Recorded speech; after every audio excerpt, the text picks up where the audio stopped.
Welcome back. আচ্ছা, narration আমরা সবাই মোটামুটি জানি, কিন্তু আজকে একটা ইউনিক প্রবলেম ডিসকাস করব, সেটা কিন্তু সমস্ত গ্রামার বইয়ে ঠিকভাবে এক্সপ্লেন করা নেই। দুটো প্রবলেম ফোকাস করব আজকে এবং দেখব যে সেগুলো কিভাবে সঠিকভাবে করতে হয়। তো আমি একটা সেন্টেন্স লিখি এখানে, he said to the postman. এবারে আমরা মূলত এইভাবেই পাই যে রিপোর্টিং যে সেন্টেন্স সেটা মানে কোটেশনের বাইরে যেটা, আমি একটু কাজ করি, আমি একটু ডেলিবারেটলি এখানে একটা টাইম ফ্রেজ দিয়ে দিই বা একটা টাইম অ্যাডভার্বি নিই। এটা ইউজুয়ালি থাকে না, কিন্তু দেখা যাক কি হয়। কমা দিয়ে রিপোর্টের স্পিচ বসাই এবারে।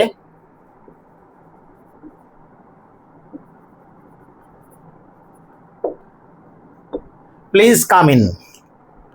তাহলে এই যে ব্যাপারটা এখানে পাচ্ছি, কাম যে ভার্ভ, বেশিরভাগ বইয়ে লেখা আছে কাম গো হয়, আবার কিছু কিছু বইয়ে লেখা আছে যে কামটা কামই থেকে যাবে, চেঞ্জ করার প্রয়োজন নেই বা করার দরকার হয় না। তাহলে সমাধানটা কোথায়?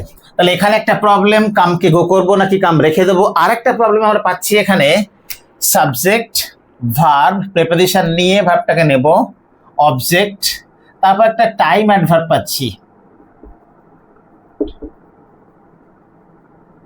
এই টাইম অ্যাডভার্ব কিন্তু আমরা রিপোর্টেড স্পিচে চেঞ্জ করি। তাহলে এখানে একটা ভার্ব আর এখানে টাইম অ্যাডভার্ব, এই দুটো কিন্তু আমাদের এখানে মেইন প্রবলেম। বাকিগুলো অ্যাজ সাচ কোনো প্রবলেম নয়, আমরা কনভেনশনাল ওয়েতে করলে সেটা ঠিকভাবে পেরে যাব।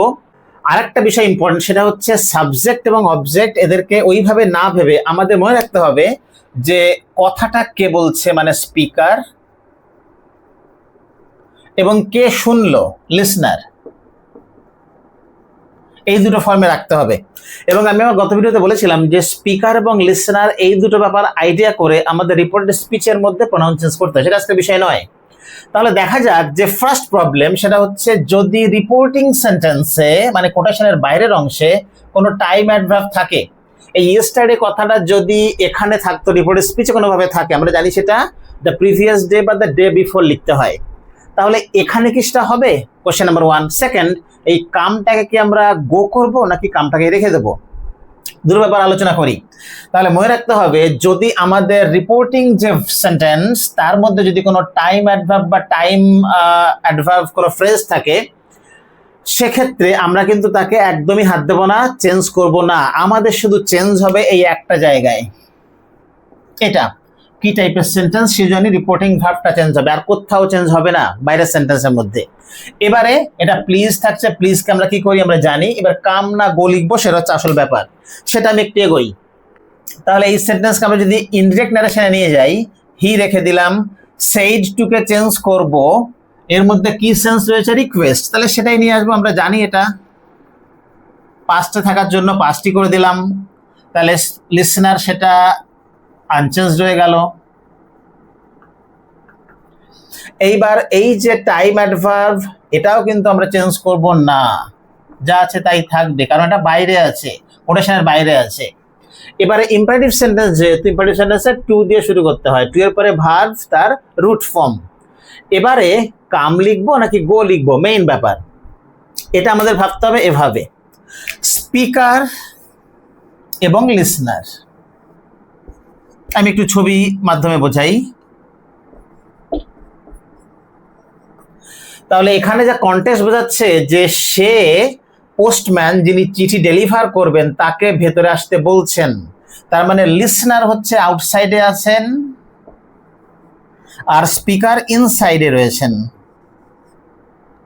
ইনসাইড আউটসাইড, ন্যারেশনের ক্ষেত্রে এই প্লেস ডিফারেন্স থাকে আর থাকে টাইম ডিফারেন্স। প্লেস অনুযায়ী একই জায়গায় থাকতে পারে, আলাদা জায়গায় থাকতে পারে, আর হচ্ছে টাইম।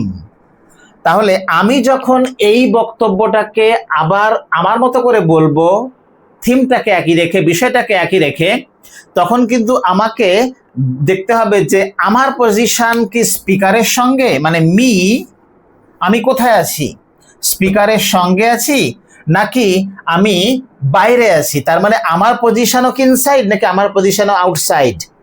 যদি আমার পজিশন ইনসাইড থাকে এবং আমি যদি এই কথোপকথনটা নিজে সচক্ষে দেখে থাকি বা নিজে এক্সপিরিয়েন্স করে থাকি, তাহলে কিন্তু কামটা কামই থাকবে।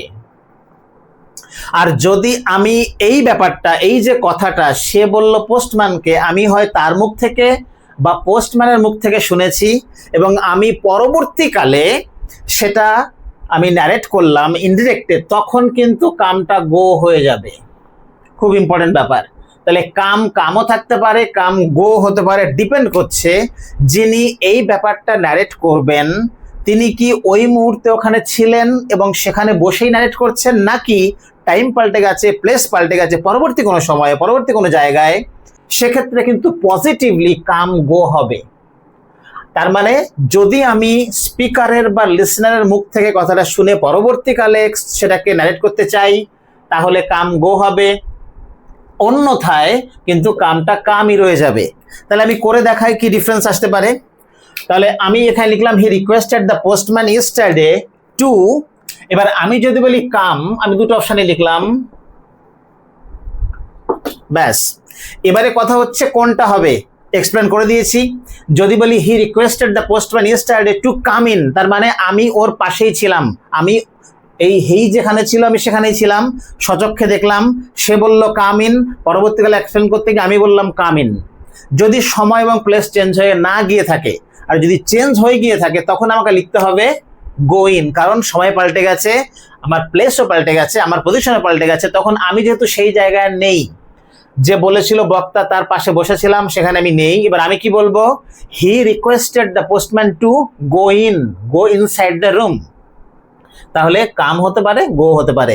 আর একটা ব্যাপার, কোনোভাবেই কিন্তু আমরা এই yesterday, today, last year, last week এগুলো যদি রিপোর্টিং সেন্টেন্সে থাকে, কোটেশনের বাইরে থাকে, তাই কিন্তু আমরা চেঞ্জ করব না। এটা চেঞ্জ হবে না, প্রোনাউন চেঞ্জ হবে না, বা সাবজেক্ট এবং অবজেক্ট চেঞ্জ হবে না, বা স্পিকার লিসেনার চেঞ্জ হবে না, শুধুমাত্র ভার্ব চেঞ্জ হবে। সেটাকে আমরা সেন্টেন্স অনুযায়ী করব। Alright, so keep watching for many more videos like this for concepts explained in this way scientifically so that you can understand the concept better and serve yourself and your country. Thanks for watching.